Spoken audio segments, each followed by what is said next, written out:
Good morning everyone and welcome to the best Hindu editorial analysis brought to you by Adda247 and I am Saurabh Dey. Well, let's take a look at the first quote, the first slide that we have here for you to start the day off.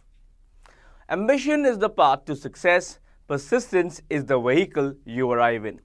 Now these are the words of William Early IV. See, the thing is, ambition is the path to success. That means if you want to achieve success, first of all, it's very important to have a dream. Now, how do you achieve that dream? Well, you achieve that dream through ambition. And how exactly do you achieve ambition? You achieve ambition by persistent hard work. So that is why this is being conveyed over here, that ambition is the path to success and persistence, is the way or is the vehicle you arrive in. So I hope guys you got the funda over here, you got the concept over here. Now let's move forward and let's take a look at what are the editorials that have got printed in today's The Hindu. Well, today's Hindu articles are right here for you. The first one is change and continuity. The second is after the sanctions. The third is cash and other causes. Fourth is politics as redemption. Now, let me tell you what are these articles about. See, the first one is change and continuity. Now, this is a political article regarding the, the win of the BJP in the Himachal Pradesh, in the state of Himachal Pradesh and Gujarat. So, change and still the continuity of the power over in these states. Then after the sanctions, well, this is regarding North Korea and perhaps how do we engage North Korea in conversation and how do we bring them back to the talking table. Then cash and other causes is once again, see, this is actually regarding the RK Nagar bypoll that happened, the monetization of votes that happened in that particular place. Then politics as redemption is about, see, that every politician has to face his evil after, has to face his demons after 5 years. So this is all about, and I think change and continuity, cash and other causes, politics as redemption. These articles, 3 out of 4 of these articles are actually based on politics. So if you have got an interest in politics, then you can go through these articles. Well, now let's move forward and let's see the next slide. But our today's main article is a financial one, and which is countering growth inequality. So first of all, we'll take a look at a financial article, and then we'll take a look at another very interesting article. Let's see what's given in this. The recent release of the World Inequality Report 2018 has brought into focus an aspect of economic progress in India. So, the World Inequality Report 2018 has got recently released, and since that particular report has been released, a new economic aspect of India has been brought into focus. Now, what exactly are we talking about? This is the continuous growth in inequality here since the mid-80s. So, the problem over here is that economic progress, or the economic aspect which has been brought forward by the World Inequality Report 2018 is the inequality of Indian economy, and this inequality has been on the path of constant growth ever since the mid-1980s. To grasp this, consider the reported finding that the top 1% of income earners receive 6% of the total income in the early 1980s, close to 15% of it in 2000, and receives 22% today. So the basic idea of what has been conveyed through these percentages is that is getting richer by every passing day, and that is why this is, it has been conveyed over here that the top 1% of income earners received 6% of the total income in the early 1990s. Then they got richer, and they started receiving 15% of the total income in 2000, and then they got even richer. Today they receive 22% of the total income. So that's the case over here. As this is a report on global scale, we can see the trend in inequality across the world, providing a comparative perspective across countries. Now, since this report of World Inequality Report is actually a global report and it shows the report of every country, the comparative data analysis can be done quite easily. I hope guys that till now you would have got the funda, that is rich is getting richer and poor is getting poorer. Now let's move forward, let's understand more. In particular, it enables a comparison of economic progress made in India and China. Well, since India and China are two neighboring developing countries, so definitely we can compare the progress quite easily. This is not flattering or impressive of India. Definitely, what is the outcome of report is not actually very flattering for India, not very impressive for India. Now, since 1980, while the Chinese economy has grown 800% and India's a far lower 200%, inequality in China today is considerably low than in India. So, if we compare from the 1980s, China's economy or Chinese economy has grown 800% compared to the Indian growth economy, which is just at 200%. Now, having said this, we also need to consider another point, and that is that inequality in China, compared to India, is very, very low. That's a very important part here. Now, how can we say this? Well, the share of the top 1% of the Chinese population is 14% as opposed to the 22% reported for India. Now, earlier in this particular slide, I had told you, and in fact, we just studied and read over there, that, the top 1% of Indian income, of the people in India who earn their income, the top 1% earn 22% of the total income. But when we talk about China, the top 1% over there in China, they earn 14% of the total income compared to 22% in India. So something is definitely amiss over here.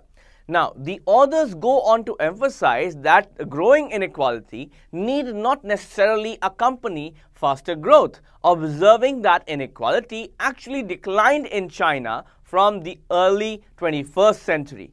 But by then China had grown faster for longer than most countries of the world ever did. So now the thing is that, the authors even go on forward and, they even go on and they emphasize that, it's not as if that, growth must accompany inequality. But then again, China had grown faster for longer than most countries of the world ever did. So I hope, my dear friends, that whatever we were just studying right now has got well settled in your brain, and you can write in the comment box, settled sir or seated sir. Now let's take a look at question number 1, and here it comes for you. So, which of the following is not true according to para 1? So, this is your question. You got 3 statements. Well, you got 30 seconds. I shall, wait for you to answer quickly.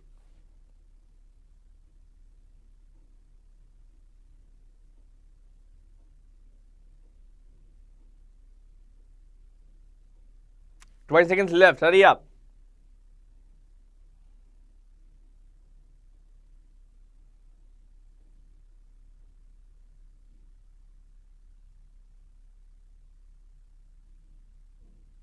Last 10 seconds, hurry up.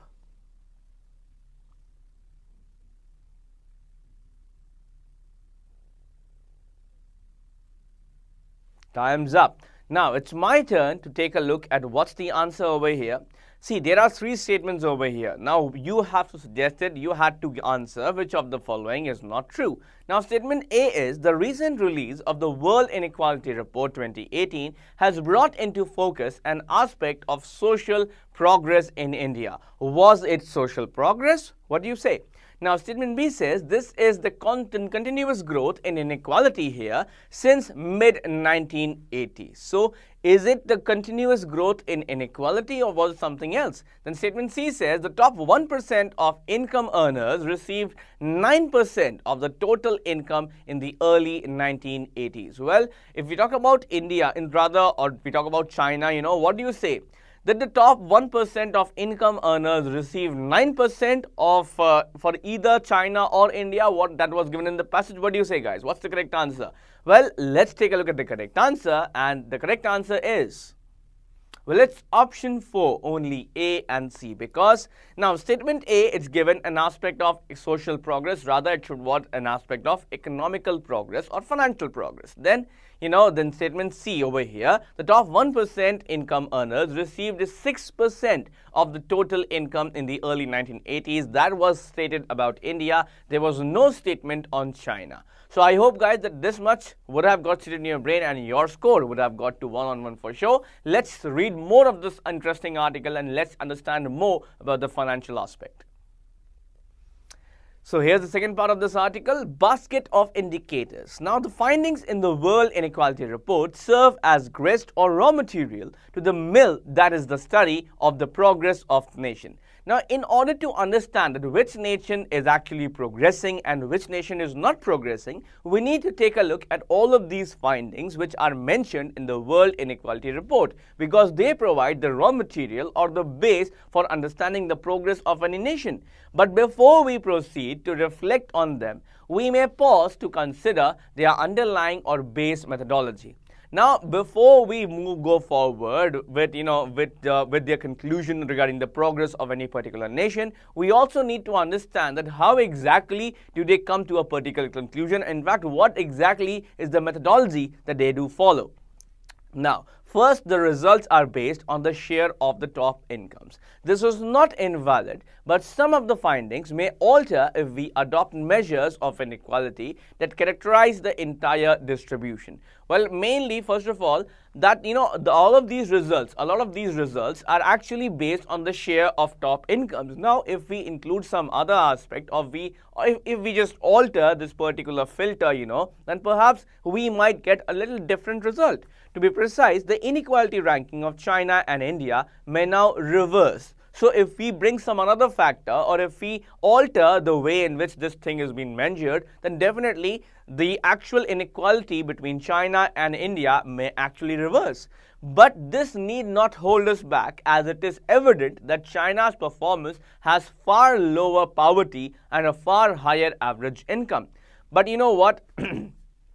China's performance is actually far superior all round to that of India, and China has grown faster and has far lower poverty and far higher average income. So this is the concept over here. Now see, no matter how many filters we turn upside down and how many alterations we do, might be some inequality aspects do get upside down, but still, it is no secret that China is far superior to India as far as the economical terms, a lot of financial terms and conditions can be compared, and still they'll come out on top. Because because China has grown faster for a long time compared to any other nation, and that's why, and perhaps, and even poverty in China, is lower than, it's really low, and in fact, their per capita income distribution is way better than any other nation. Now, let's understand more over here.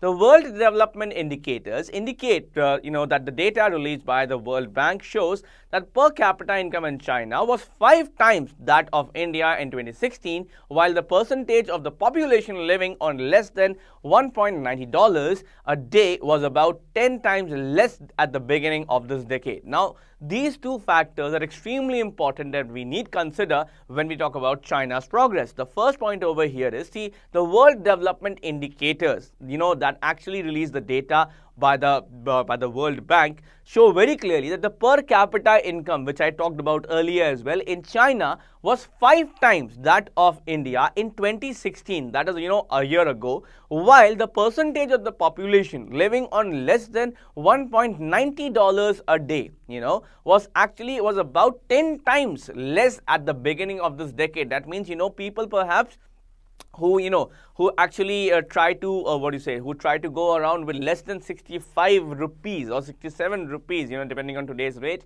Well, that's the thing. They actually, the limit of such people, or the amount of such people, it was 10 times less at the beginning of this decade. So that's the case over here. I hope, guys, that you have got the point over here, that China is progressing really very well, and India needs to fight back, and India needs to cover a lot of ground over here. Let's take a look at the next question that we got here for you, and here it is. So, which of the following is true according to the para?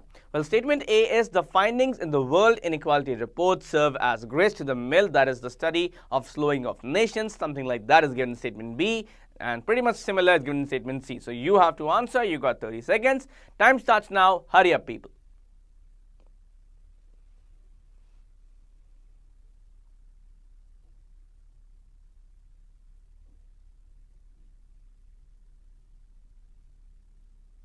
Last 20 seconds, people.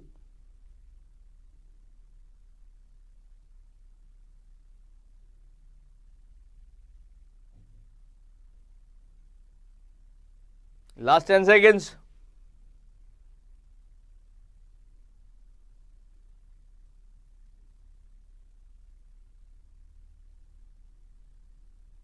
Last 5 seconds. Hurry up, hurry up.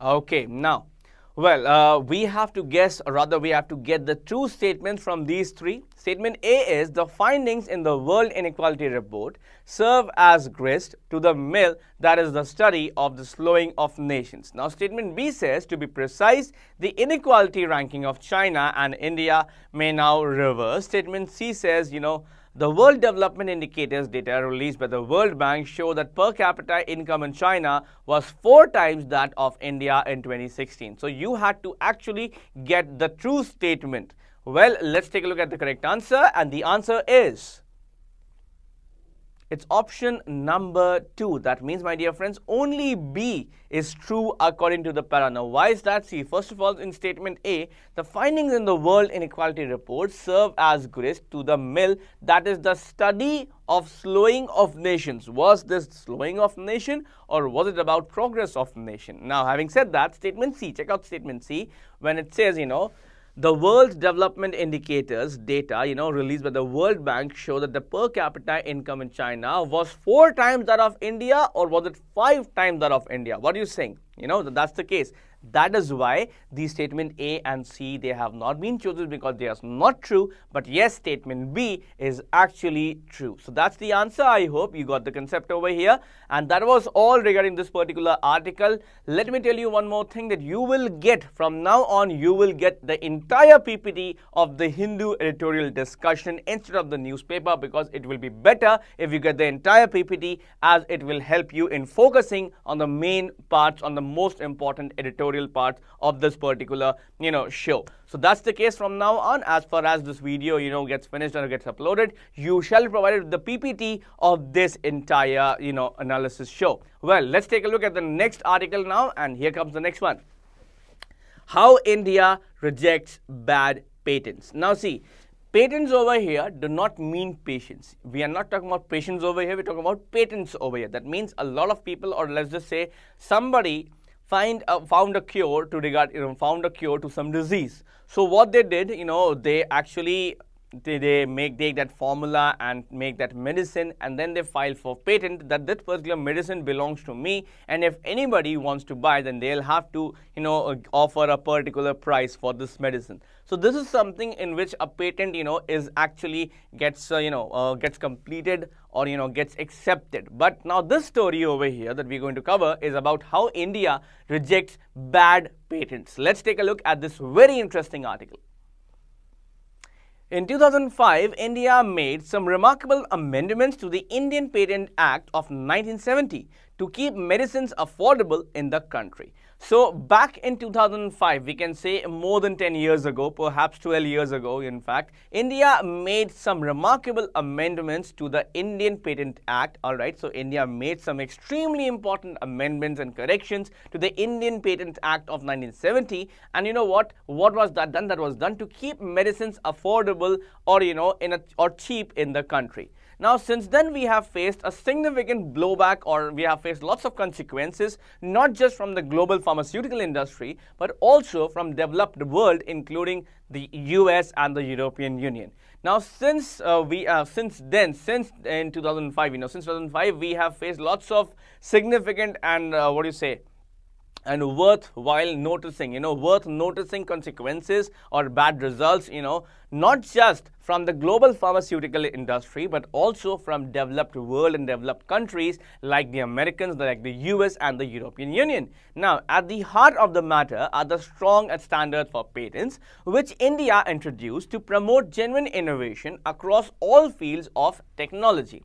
Now, what exactly is the matter? Well, in the eye of the storm, or in the heart of the matter, are the strong standards of patents that India set, for the companies, for the various pharmaceutical and the various companies, in order to promote genuine innovation across all fields of technology in perfect compliance with the World Trade Organization norms. And that too, whatever India did, whatever strictness India showed in their standards, it was completely and perfectly compliant with the World Trade Organization norms. In contrast, developed countries have weaker standards as a result of incessant or persistent lobbying by corporate behemoths or giants. Well, in contrast, developed countries which are supposed to be way forward of India, by the way, they have got weaker standard when it comes to medicine, and it's actually because of the result of incessant and persistent lobbying or gripping by the corporate behemoths or giants around them.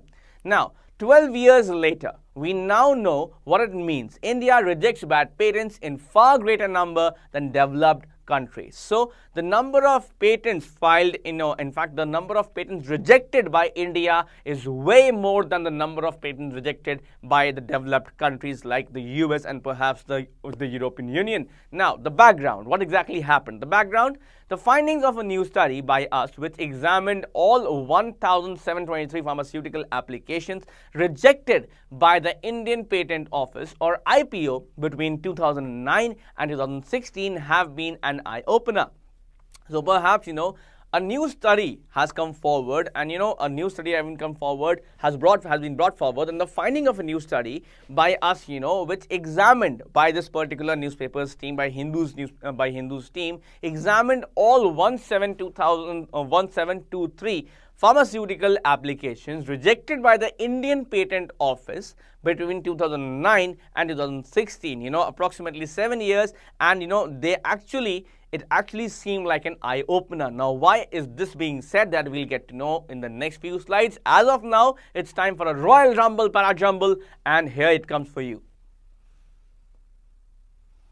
So guys, here's a 6-sentence Parajumble for you. So just take a look at it. You got 90 seconds to give me the answer, and your time starts now.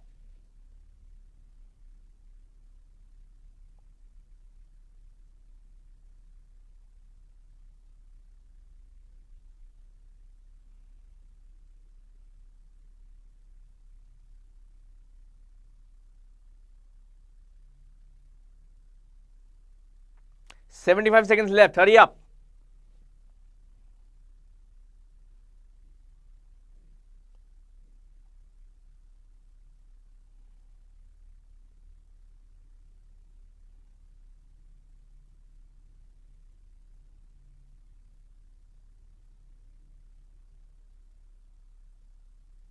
Last 1 minute left. Hurry up.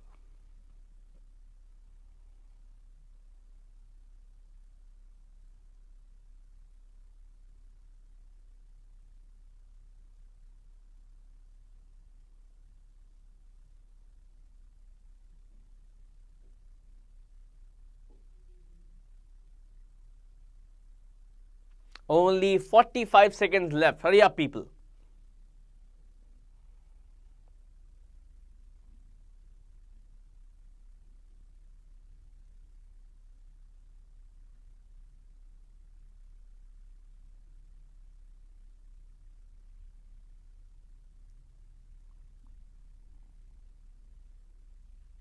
Just 30 seconds left. I want all of you to try and make this Parajumble. Come on, try.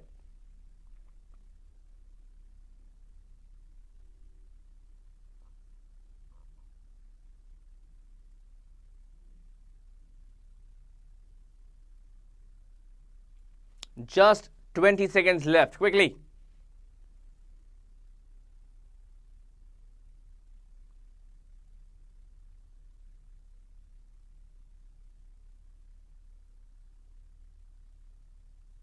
Last 10 seconds.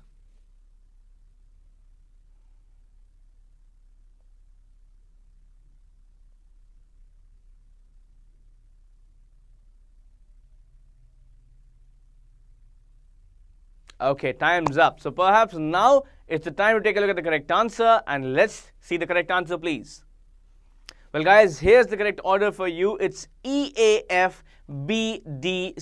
Please note the correct order. It's EAFBDC. Now, why is that? Let's take a look at the statements. Statement E says, in 2005, India made some remarkable amendments to the Indian Patent Act of 1970. So, a topic gets introduced over here. Then statement A says, to keep medicines affordable in the country, since then we have faced a significant blowback. Alright, so this adds information over there. Then what happened? Statement F says, so not just from the global pharmaceutical industry, but also from the developed world. Now, who comes in the developed world? Statement B adds, including from the US and the European Union. At the heart of the matter are, now what's at the heart of the matter? Are the strong standards for patents which India introduced to promote genuine innovation. Okay, then what happened? Where did this happen? Across all fields of technology in perfect compliance with the World Trade Organization norms. So guys, this is the correct order. It's EAFBDC. I hope that you got this right, and even if you did not get this completely right, we'll keep trying and I'm sure you will be able to make the Parajumble. Okay, let's take a look at the next slide now. Section 3D of the Indian Patents Act, a provision introduced to restrict all patenting of new forms of known pharmaceutical substances, became the subject of international attention after its use in rejecting a patent application by Novartis for the anti-cancer drug Gleevec. So, Section 3D, perhaps a very important and a controversial act of the Indian, controversial section of the Indian Patent Act. It actually gained international attention or international importance after it was used in rejecting a very important patent filed by the company Novartis for the anti-cancer drug Gleevec. Now, we found that exceptions to patentability in Section 3 of the Act, which includes Section 3D, were responsible for 65% of all rejected pharmaceutical patent applications. So, this Section 3D, by the way, is the bone of contention as it's responsible for the rejection of 65% of all the patents, that were filed regarding the pharmaceutical companies. Now, I hope it's getting interesting for you as well. Over its short lifetime, Section 3D has survived a challenge to its constitutionality before the Madras High Court and Novartis' fight against rejection of its patent that went to the Supreme Court. So perhaps, over its short lifetime, as it was introduced in 2005 perhaps. So in just 12 years, Section 3D has survived a challenge to its constitutionality, before the Madras High Court, by the way, and then again in front of the Supreme Court as well, because Novartis was not relenting on getting the patent, it was totally relentless on getting the patent accepted, and Section 3D kept on rejecting it again and again. Well, the United States Trade Representative has also repeatedly rebuked or criticized India for this provision in its special 301 report, despite its perfect compliance with the WTO norms. Now, out of frustration, see, there's a very well-known Hindi proverb, and I think you would know about this. Khisiyani billi khamba noche. So that's the term over here, and that's what happened over here. The United States Trade Representative, out of frustration, out of absolute frustration, they tried, and in fact, they all repeatedly rebuked or criticized India for this provision of Section 3D in its special 301 report, despite knowing well that this Section 3D is in perfect compliance with WTO norms. Then what happened to them? Well, while the world's attention is still fixed on this legal experiment that the Indian Parliament introduced into law, there has been a dearth or lack of information on how the IPO has applied Section 3D. So perhaps the world is still watching regarding what happens next in this very special section, in this very special law introduced by the Indian Parliament. But yes, there is dearth or a lack of information on how this Indian Patent Act, by the way, was actually applied, and how did they actually apply and get to know about Section 3D. So I hope, guys, that you got the main crux of this article over here and you would have found it very interesting. Now it's time to take a look at a very interesting question as well, and here comes the next one. Well, it's what's the theme of the paragraph? So what do you think, my dear friend? What's the theme of the paragraph? You got 5 options over here. You got 30 seconds to answer, and your time starts now.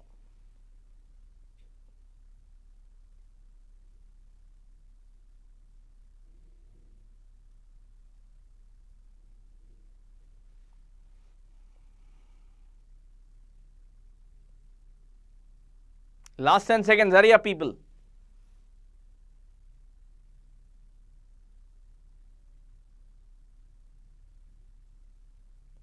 Five seconds more.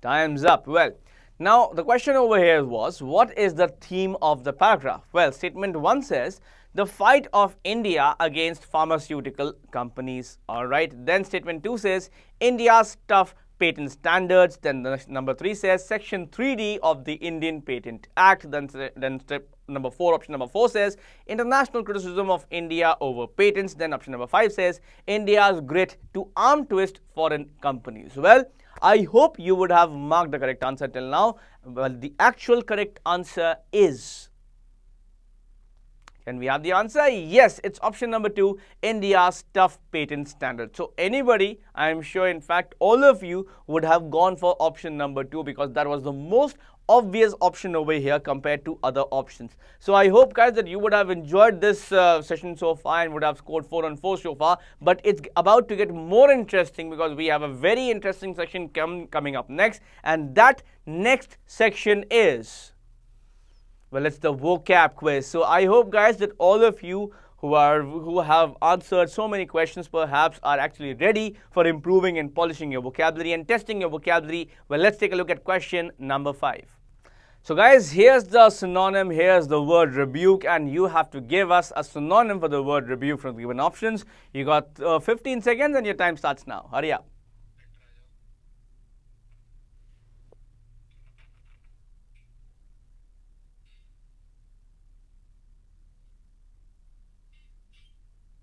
Last 5 seconds, hurry up.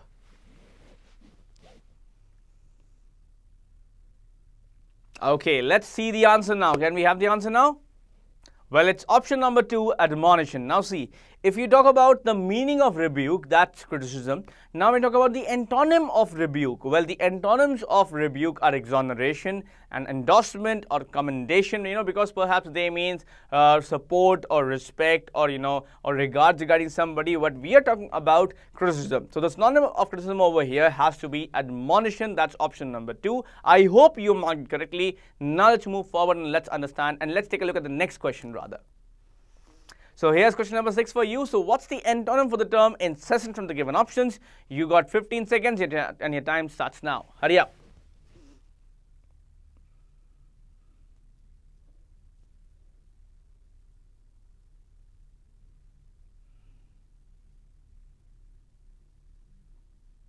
Five seconds more. Hurry up.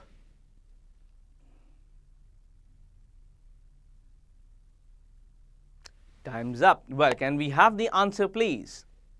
That's option number 1, bounded. Now see, incessant means what? It means continuous, right? It means continuous or in continuity or, something that's not stopping at all. Now see, ceaseless or continual or perpetual are all synonyms for the word incessant. But as far as the antonym is concerned, it has to be bounded. So that's why bounded, by the way, option number 1 is the antonym for the term incessant. Now, I hope you would have got 6 on 6 for sure. Well, it's time for the penultimate question. And let's take a look at question number 7, please. Now, what's the synonym for the term behemoth over here? You got 4 options and your time starts now. 15 seconds. Hurry up.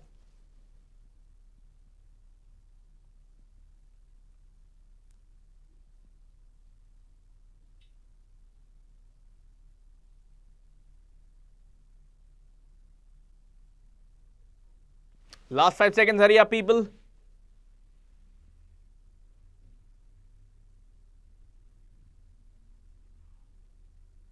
Okay, now can we have the answer, please? Well, it's option number 3, Leviathan. So, my dear friends, see, first of all, behemoth means extremely large or extremely huge or like a mammoth, all right?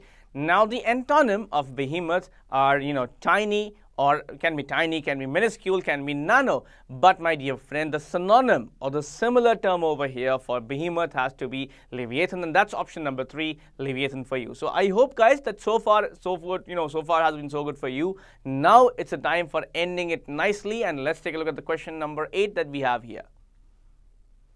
So what's the antonym for the term underlying from the given options, which are elemental, elementary, extrinsic, and interesting? Your time starts now. You got 15 seconds. Hurry up.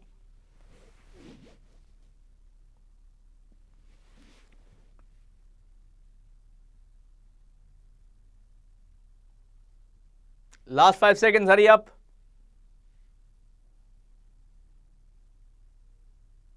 Okay, time's up. Now, can we have the answer, please? Well, it's option number 3, it's extrinsic right away. See, underlying means basic, means elemental, means elementary or intrinsic, whereas the antonym for the term over here has to be extrinsic anyway. So let's come to the main screen now. Okay. So guys, that was all from this session of the Hindu Editorial Analysis. I hope that you loved the best Hindu Editorial Analysis in English. Well, you can like the video if you actually like the video. Do comment your feedback and do share the video with your friends and family so that we are able to make sure that the best Hindu Editorial Analysis in English reaches everybody, every corner of our nation. So that was all from us in this session. Do watch the next Hindu Editorial Analysis Hindi version from 7 to 8 p.m. Monday to Saturday only on the YouTube channel Adda247, because with us, government job is right here in your pocket. Thank you.